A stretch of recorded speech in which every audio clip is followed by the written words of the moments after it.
এই ফ্ল্যাটে ওঠার পর থেকে কিছুদিন যাবত আমার সাথে এমন অদ্ভুত ঘটনা ঘটছে তা আমি এর আগে কখনোই কল্পনা করতে পারিনি। সকাল 7টায় আমার ঘুম ভেঙে গেল। তাকিয়ে দেখলাম আমার পাশেই আমার স্বামী ঘুমিয়ে আছে। তাই আমি ফ্রেশ হওয়ার জন্য ওয়াশরুমে গেল। ওয়াশরুমের দরজা খুলে দেখি আমার স্বামী সেখানে বসে আছে। মানে আমার মাথার ওপর দিয়ে সবকিছু গেল।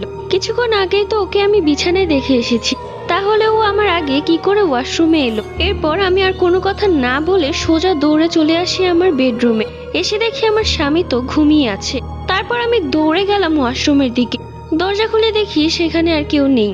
আরেক দিনের ঘটনা, রাত 11টার দিকে কলিং বেল বাজতেই আমি গিয়ে দরজা খুলে দেখলাম আমার স্বামী দাঁড়িয়ে আছে। এরপর ও ভেতরে ঢুকলো এবং হাত মুখ ধোয়ার জন্য ওয়াশরুমে চলে গেল। আমি খাবার গরম করছিলাম। কিছুক্ষণ পর আবারও কলিং বেল বেজে উঠলো। আমি গিয়ে দরজা খুলতেই দেখলাম আমার স্বামী দাঁড়িয়ে আছে। দৌড়ে গেলাম ওয়াশরুমের দিকে, দেখলাম সেখানে কেউ নেই।